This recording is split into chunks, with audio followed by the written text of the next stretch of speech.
Objectif réussite, bienvenue sur Provence Azur. Très heureux de vous retrouver pour votre émission consacrée à l'économie. On va se déplacer de quelques kilomètres depuis Marseille pour aller sur la colline de l'Arbois pour parler de ce site que vous connaissez parce qu'on en a déjà parlé sur Provence Azur, mais qui représente véritablement l'établissement du futur. Alors j'appelle ça un établissement, mais c'est finalement un lieu hybride, hein, The Camp, qui est un lieu qui allie la formation, la recherche, l'hébergement, le loisir aussi, puisque on y est bien là-bas avec des entreprises qui viennent se greffer, les partenaires publics aussi. Tout le monde s'y rend compte, tout le monde travaille, tout le monde innove. Et c'est un lieu finalement qui est unique en France. On verra qu'il n'en existe pas. On verra même peut-être qu'aux États-Unis, en Europe, on n'a pas de lieu comme The Camp. On en a beaucoup parlé dans les médias. C'est Antoine Meunier qui était avec nous pour en parler, le responsable de la communication. Merci d'avoir accepté cette invitation. Alors voilà, j'ai présenté un peu pêle-mêle parce que c'est un lieu hybride. Donc par définition, c'est compliqué d'expliquer ce que c'est, mais c'est un lieu du futur. C'est un lieu qui n'existait pas en fait. Oui, c'est un lieu qui n'existait pas, c'est pour ça qu'on a décidé de le construire, c'est une de nos baselines.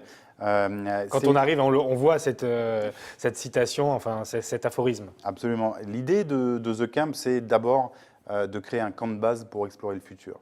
On est aujourd'hui, la conviction qu'on porte à The Camp depuis la fondation du projet, c'est qu'on est un peu à une croisée des chemins aujourd'hui, d'un point de vue économique, d'un point de vue social, d'un point de vue environnemental, et qu'il faut des endroits où on puisse se poser un petit peu, prendre du recul pour regarder de quoi va être fait le futur et quelles vont être les technologies émergentes, exponentielles, qui vont aller extrêmement vite, qui vont façonner le futur. Quels sont les nouveaux modèles sociaux, les nouveaux modèles économiques qui feront le monde de demain. Et des endroits pour faire ça, en fait, il n'y en a pas. Vous avez des endroits pour vous former à plein de problématiques, à plein de techniques. Vous voulez vous former, par exemple, à la finance, même à des très hauts niveaux. Vous allez toujours trouver des formations pour faire ça. Où est-ce que vous allez pour vous former au futur ? Il n'y a pas d'endroit pour se préparer au futur. Et c'est pour ça qu'on a décidé de créer ce camp de base pour explorer le futur, et un futur qui se doit d'être plus humain et plus durable. Voilà, c'est ça la vocation. Et puis ce qu'on va voir, c'est que la méthode aussi est innovante parce que finalement, il n'y a pas véritablement de formation diplômante. Les formations que vous proposez, elles sont payantes, mais elles servent à financer derrière des projets, des innovations. Donc c'est un cercle vertueux en réalité. Et puis ce qui quand même est le signe que ce site-là est assez exceptionnel, c'est que tout le monde se fédère autour de ça. Les collectivités locales, les politiques. Et dans notre département, c'est assez rare de voir que tout le monde soutient un projet. Et surtout les entreprises comme Cisco, La Poste, par exemple, Sodexo, qui s'intéressent à ce que vous faites. Donc ça veut dire que là, vous avez créé, peut-être pas un besoin, mais en tout cas un point d'intérêt. Mais je crois qu'on répond surtout à une attente qui est un peu latente, c'est-à-dire qui n'est pas exprimée telle qu'elle. Et vous avez parlé des collectivités. Les collectivités dans la fondation de The Camp, qui sont partenaires fondateurs, donc la métropole, le département, la région, la chambre de commerce et d'industrie. En tout, ça représente 21 millions d'euros, je crois, d'investis sur les 80, on va dire, du global. Voilà, ont joué un rôle tout à fait exemplaire. En fait, ils ont joué un rôle d'amorçage, c'est-à-dire qu'il n'y a pas de subvention à The Camp, ce sont simplement des fonds d'amorçage avec des prêts à taux zéro.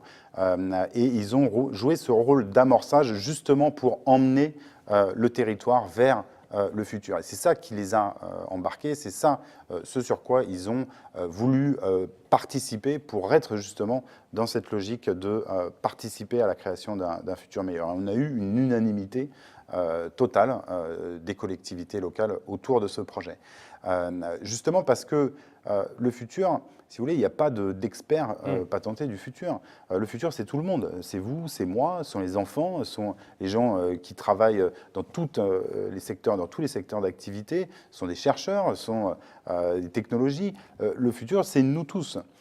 Et c'est pour ça qu'on a voulu, à The Camp, avoir toutes les parties prenantes. Donc non seulement, bien sûr, les collectivités locales qui structurent d'une certaine manière avec les grands projets. Oui, puis c'est important d'avoir leur soutien et leur oreille. Absolument, ils sont véritablement structurants, si vous voulez. C'est eux qui vont décider de tout un tas de grands projets qui vont donner une certaine structure à ce qui va se passer demain. Mais on a aussi voulu avoir dans le tour de table des grandes entreprises internationales comme Cisco, Accenture, mais aussi des grandes entreprises d'origine française internationale comme Vinci, Vinci Énergie, Vinci Construction, La Poste, la RATP, SNCF Gare et Connexion. On a voulu avoir ces gens autour de la table parce que tout le monde est partie prenante du monde de demain. C'est aussi pour ça qu'on a, par exemple, signé une convention avec Aix-Marseille Université pour avoir accès à un certain nombre de recherches applicables qu'on pourrait incuber au sein de The Camp, avec Cap Énergie, qui est un grand pôle sur l'énergie, avec le port autonome de Marseille.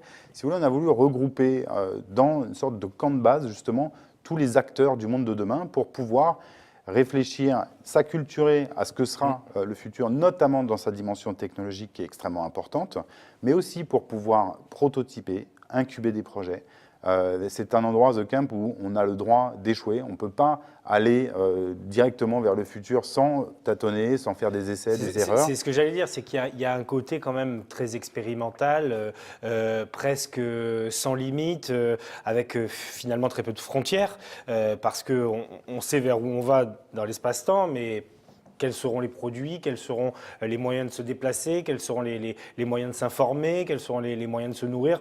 Tout ça, on ne sait pas. Donc finalement, pour les gens qui travaillent chez vous, qui évoluent chez vous, c'est une sorte de grand saut dans le vide, mais voilà, sans le côté vertigineux, quoi. Absolument, c'est vraiment une logique d'expérimentation. Dans toutes les expérimentations, il y a des choses qui marchent et des choses qui ne marchent pas, mais on voulait créer vraiment cet espace où cela est possible. C'est-à-dire qu'aujourd'hui, c'est possible de changer les choses, mais c'est compliqué. Et on ne peut pas le faire tout seul. On ne peut pas le faire tout seul dans son coin. Il faut pouvoir mettre autour de la table des décideurs politiques, des grands industriels qui ont une capacité à déployer sur le marché des innovations qui peuvent changer la donne de manière radicale, mais à très grande échelle. Il faut pouvoir associer aussi des étudiants, des chercheurs, des start-up, mais aussi des collectifs d'innovation. Par exemple, on travaille à Marseille beaucoup avec Marseille Solutions, qui est un collectif qui aide justement à faire émerger des nouveaux types d'organisations. Donc l'idée, c'est vraiment d'avoir une sorte de havre, d'endroit où on peut prendre le temps à la fois de mieux comprendre de quoi sera fait demain et en même temps d'aller très vite sur de l'expérimentation et des prototypes de produits et de services qui feront le monde de demain. Alors on va essayer quand même d'étudier ça de façon académique parce que vous savez, nous, on n'est pas encore dans le futur, on aime bien les choses qui sont claires, parfois un peu cloisonnées, même si là l'objectif justement c'est de faire sauter ces cloisons. On retrouve quoi concrètement à The Camp? On a donc une pépinière d'entreprise, une pépinière de start-up. On a des chercheurs aussi qui peuvent venir travailler, des étudiants, vous pouvez les loger. Il y a des entreprises internationales qui viennent travailler, apporter leur collaboration, se tromper aussi avec vos chercheurs, vos étudiants. Oui, The Camp, si vous voulez, c'est un écosystème d'innovation où on va trouver des solutions à partir d'un certain éclectisme de parties prenantes. Donc évidemment. Donc ça, dans une pièce, on peut se retrouver avec des gens de 18 à 70 ans qui travaillent sur le même projet. Un qui est cadre supérieur chez Vinci, l'autre qui est encore à la faculté, et puis un troisième, par exemple, qui est une start-up qui propose des solutions de mobilité durable. Exactement. Par exemple, la semaine dernière, on avait toute une représentation de Sodexo, qui est donc un des partenaires fondateurs, qui était là pour travailler un petit peu sur comment ils allaient travailler l'année prochaine. En même temps, on avait la visite d'un lycée de Miramas avec des jeunes de 16-17 ans qui étaient présents. Et on avait aussi des gens d'Accenture, de Cisco, de Vinci qui étaient là pour se former, par exemple, sur l'intelligence artificielle. Alors, ces gens-là ont des programmes qui se déroulent pendant toute la journée, qui sont un petit peu séparés, et il y a des moments dans la journée où ces différentes populations se rencontrent, échangent, travaillent ensemble sur des problématiques X, Y, Z. Par exemple, dans le cadre de la formation, on a des formations au design thinking, ou à la façon dont on peut designer un produit ou un service pour le futur. On a profité du fait d'avoir en même temps que cette formation des gens qui venaient pour l'école de la seconde chance et du coup on a mutualisé les deux approches, c'est-à-dire qu'au lieu de faire du design thinking un petit peu de manière un peu théorique et sans cas d'application extrêmement concret, on les a fait travailler sur la problématique de l'école de la seconde chance. Quelle serait l'école de la seconde chance dans les 10 prochaines années. Et donc on crée à chaque fois des frictions des rencontres pour que émergent de la part de ces frictions et de la part de ces rencontres, pour qu'émergent des solutions auxquelles on n'avait pas pensé. Ça. Et puis alors, sur des sujets quand même très concrets, parce qu'on on vient d'en dire un mot, mais en gros, aujourd'hui, il y a ces grandes problématiques de déplacement, ces problématiques de mobilité. On est très contraint, en tout cas dans nos esprits, par l'économie d'énergie, par la préservation de l'environnement. J'imagine que tout ça, ça fait partie des maîtres mots qu'on retrouve dans ce bouillonnement intellectuel, parce qu'on est là vraiment pour bouillonner, hein, à The Camp. Absolument. Alors, évidemment, c'est hyper concret. C'est-à-dire que l'idée n'est pas de faire un nouvel organisme qui soit uniquement un organisme de production intellectuelle.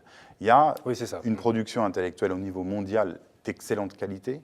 On a accès aujourd'hui avec Internet, avec tous les médias digitaux, un accès quasi instantané à une production intellectuelle du meilleur niveau du monde entier. Donc aujourd'hui, cette matière-là existe. Ce qu'on va chercher à faire à The Camp, c'est de transformer ça en prototype et en projet extrêmement concret. Je prends l'exemple de l'énergie. 100% de l'énergie de The Camp est renouvelable et on a une partie de l'énergie qui est produite sur place, à la fois par des panneaux photovoltaïques, qui étaient assez classiques, mais aussi par un système qui est innovant sur lequel on travaille, qui est la réalimentation du réseau de The Camp par les batteries des véhicules électriques qui ne sont pas utilisés. Et donc on va réinjecter dans le réseau l'énergie surnuméraire qu'il y a très dans peu de perditions en fait, et c'est intelligemment utilisé et calculé en fait. Hein, oui, c'est toujours prototypé, c'est-à-dire qu'on va toujours essayer d'être à la limite de ce qui se fait de manière classique, et on va essayer de pousser le cran un petit peu plus loin pour dire « et si on faisait comme ça ? Et si c'était possible de ?» Et là intervient justement notre capacité à prototyper et à imaginer des nouveaux produits, des nouveaux services. C'est pour ça d'ailleurs qu'on a un Fab Lab directement sur The Camp. Quand vous avez une idée, on a par exemple des jeunes professionnels qui sont en résidence, qui est un peu le côté étudiant de The Camp, c'est des jeunes talents internationaux qui viennent du monde entier, ils sont une vingtaine, il y a 12 nationalités différentes, et par exemple, une petite équipe travaille sur un drone autonome qui va servir de complément pour mesurer la qualité de l'air en PACA. C'est un premier test. Aujourd'hui, quand vous mesurez la qualité de l'air, vous avez des capteurs fixes, par exemple AirPACA, tout un tas de capteurs fixes à des endroits bien précis. Oui, et là, on imagine bien ce que ça pourrait créer comme application au moment où on passe au-dessus d'une autoroute, ou d'un aéroport, sur une zone agricole. Enfin, exactement. C'est-à-dire qu'on va avoir une souplesse, une cartographie incroyable. Voilà, une souplesse et une complémentarité d'informations avec des capteurs qui sont moins sophistiqués, moins précis que les capteurs fixes. Les capteurs fixes sont extrêmement précis, extrêmement calibrés. Là, on va avoir une flotte qui est modélisée sur la façon dont se déplacent les abeilles. Donc, c'est un algorithme qui reproduit en fait le mouvement des abeilles.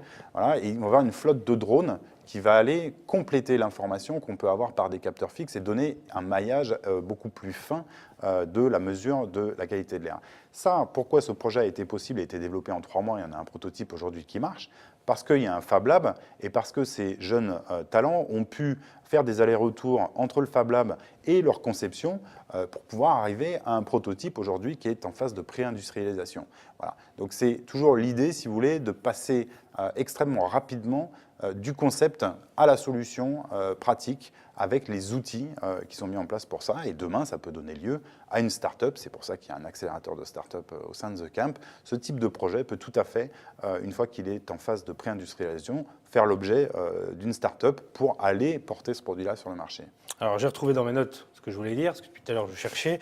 En fait, il y a 5 axes et ils sont importants. Donc, c'est la mobilité, la qualité de vie, l'énergie, la protection des océans et l'éducation. Oui. La notion d'éducation, justement, elle est quasiment vitale parce qu'aujourd'hui, on voit que c'est en train de se développer partout, de l'école maternelle jusqu'à l'entreprise. Il y a aussi cette mission-là d'évangélisation, si on peut dire.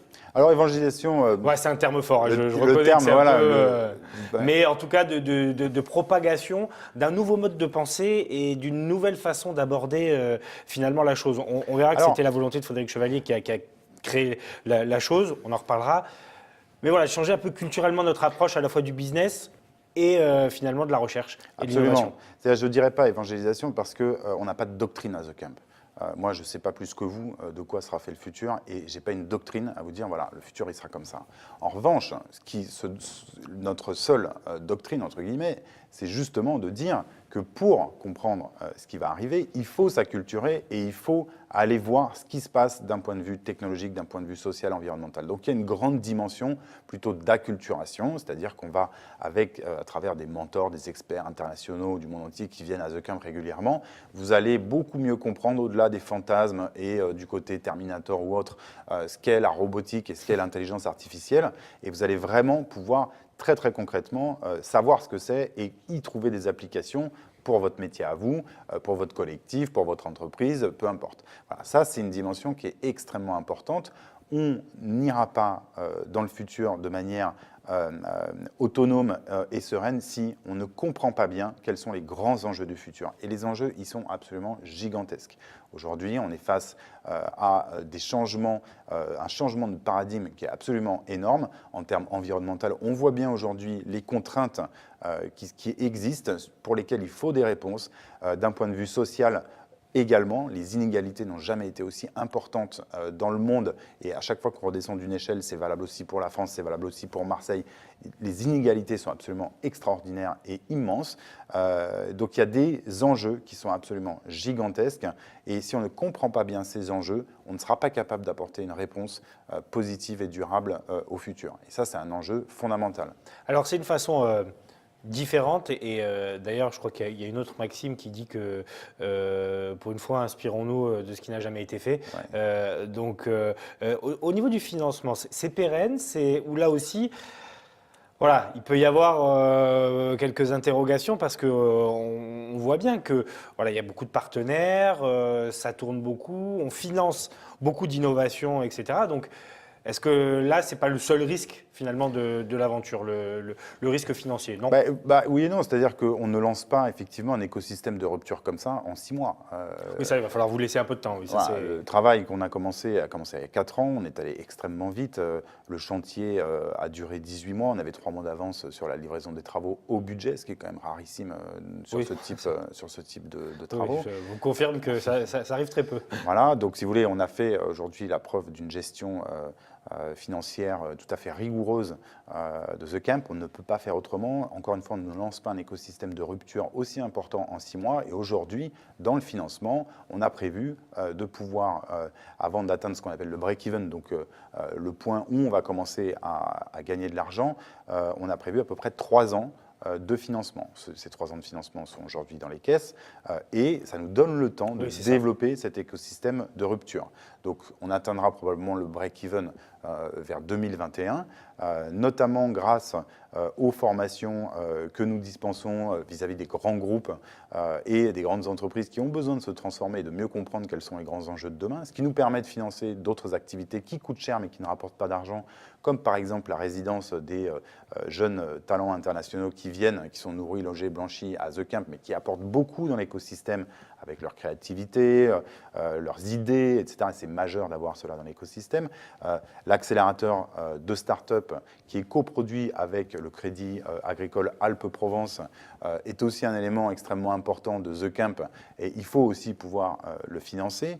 Vous voyez, donc l'idée, c'est de pouvoir avoir le temps qu'il faut pour pouvoir développer cet écosystème de rupture. Et donc, si vous voulez, sur le financement, aujourd'hui, tout est dans les clous.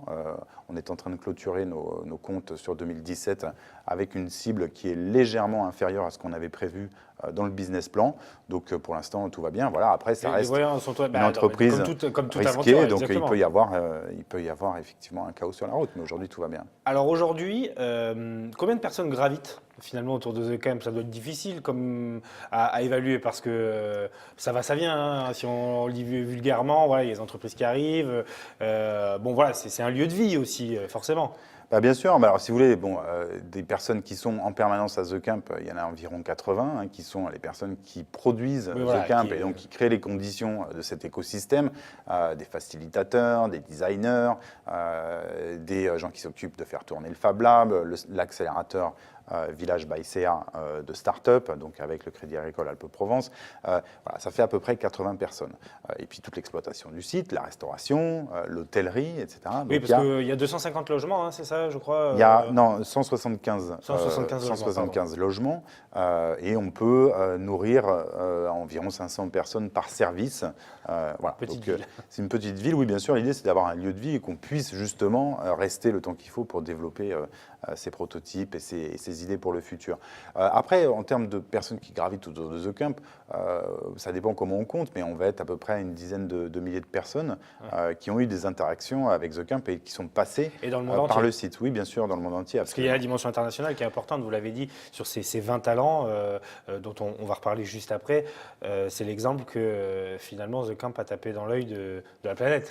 Bah, et c'est assez unique en fait, Ouais. hein, si vous voulez. Et à chaque fois qu'on va parler de The Camp à l'étranger, notamment aux États-Unis, qui ont des approches similaires et savent très bien faire ce type de campus, là où ils sont extrêmement surpris et extrêmement intéressés, c'est qu'on a réussi à faire quelque chose qu'ils n'arrivent pas à faire aux États-Unis, c'est qu'on a réussi à rassembler dès le départ un écosystème privé public dans lequel il y a une très forte implication de ces différentes parties prenantes. Et ça, c'est extrêmement intéressant parce que quand on parle du futur, de Même la pour nous mobilité... Français, c'est surprenant. Hein. Oui, bien sûr, mais c'est ça, c'est la force d'un nouveau modèle, si vous voulez. Quand on parle du futur de la mobilité, comment voulez-vous travailler sur la mobilité si vous n'avez pas autour de la table des acteurs publics et donc qui vont s'occuper de la régulation, du stationnement, d'aide éventuellement fiscale pour développer certains types de mobilité, et les industriels qui sont capables, et les startups qui sont capables d'apporter de nouvelles idées, d'industrialiser ces processus, de les faire passer à l'échelle. Ça, c'est la théorie, mais dans les faits, c'est plus difficile. C'est là où Ben oui et non. l'exploit est réussi. Il y a une méthode après, il y a une méthode. Si vous voulez, une fois qu'on a dit ça, qu'est-ce qu'on a fait? Notre premier travail, une fois qu'on a réussi à réunir ces partenaires fondateurs, donc privés et publics, ça a été notamment de signer des conventions avec les partenaires publics pour avoir un droit d'accès à l'expérimentation sur le terrain à l'échelle 1. Donc on a aujourd'hui des conventions qui sont signées avec la région, avec la métropole, avec le département, avec la chambre de commerce, mais aussi avec Euromed, avec Cap Énergie, avec le port, et qui sont toutes des conventions dans lesquelles on a défini un périmètre d'expérimentation. C'est-à-dire ça, c'est hyper important. C'est-à-dire que demain, on a la capacité, en gros, de travailler sur un terrain de jeu urbain, un tissu urbain, un continuum urbain sur lequel on a véritablement un terrain de jeu pour l'expérimentation de nouvelles solutions et de nouveaux modèles, par exemple de mobilité, mais aussi d'énergie, aussi de déchets. Il y a plein de problématiques qu'on va pouvoir traiter, mais parce qu'on a ce terrain de jeu-là, justement. Alors en 20 secondes, parce qu'après je voudrais qu'on parle quand même de Frédéric Chevalier pour terminer, ces 20 talents sélectionnés dans le monde entier, eux, ce sont des petits génies, des futurs Steve Jobs, Mark Zuckerberg, c'est un peu ça le profil? Bah, peut-être, hein, je ne sais pas, j'espère. Non, mais dans l'idée, c'est des gens qui ont cette créativité-là. Voilà, l'idée, si vous voulez, c'est d'aller chercher des talents du monde entier et d'abord des talents créatifs. Donc on a des codeurs, on a des game designers, des gens qui fabriquent des jeux vidéo, on a des producteurs de vidéos et de sons, on a des designers d'espace, voilà, c'est des gens qui, en gros, si vous voulez, ont des métiers hyper créatifs et qui façonnent le monde au quotidien quand ils sont ensuite dans l'entreprise ou dans des projets. Et ils sont là pour se développer. Et ils sont là, exactement, pour travailler sur des projets. Vous leur mettez l'écosystème justement idéal pour ce développement. Nous, on crée les conditions. Voilà. The Camp, on crée les Donc, conditions. ils n'ont qu'à réfléchir, eux, en fait. Hein. Donc, plus qu'à réfléchir, ils ont à essayer, à tester, à prototyper et à faire émerger des solutions. Voilà. Et donc, on les met ensemble. Ça crée un bouillonnement créatif, des frictions créatives. Eux, le deal qu'on a avec eux, c'est qu'ils doivent contribuer à l'écosystème de The Camp, donc ils doivent participer aussi à l'écosystème. Et par exemple, on les fait travailler avec des lycéens pour les acculturer aux nouvelles technologies, vont tester avec eux La comment fabriquer un fameuse drone. notion d'éducation. Je voudrais juste qu'on termine avec évidemment un mot, et ça mériterait d'ailleurs qu'on en parle plus, mais Frédéric Chevalier, qui était à l'origine du projet, chef d'entreprise bien connu, tragiquement disparu lors d'un accident de moto. Il n'a pas eu le temps finalement de voir à quoi ressemblait son bébé en activité. Lui aussi, c'est la clé de tout ça, parce que sans lui, sans sa volonté, sans sa vision, peut-être qu'on n'en serait pas là aujourd'hui. Oui, Frédéric est effectivement un chef d'entreprise respecté, reconnu, qui a très bien réussi dans le marketing avec une très belle société qui s'appelle Aiko, un groupe qui s'appelle Aiko. Et Frédéric était, Jean-Luc Chauvin disait, Fred avait la maladie du futur. C'était une pathologie. Et c'est vrai qu'il avait cette espèce d'obsession pour le futur, avec une conscience extrêmement aiguë de se dire, mais qu'est-ce qu'on fait, nous, pour les générations futures? Au-delà de nos petites vies, au-delà de nos réussites professionnelles, de nos réussites personnelles, quelle est notre mission à nous, en tant qu'êtres humains qui sommes sur cette terre pour un passage extrêmement court finalement? Qu'est-ce qu'on fait pour les générations futures? Qu'est-ce qu'on fait au quotidien pour rendre cette planète un peu meilleure que celle qu'on a reçue? Qu'est-ce qu'on fait pour contribuer à créer un monde plus humain et plus durable? Et qu'est-ce qu'on fait pour être fier quand on regarde nos enfants et leur dire « je suis fier, j'ai fait une part de mon job pour te faire hériter d'un monde qui est un peu meilleur ». Ouais. Et c'est ça qui l'a guidé en fait. C'est une conviction extrêmement profonde, extrêmement forte, qui l'a guidé tout au long du projet The Camp et qui parfois l'a amené à piquer parfois des colères légendaires auprès de certains acteurs qui s'en souviennent évidemment encore aujourd'hui.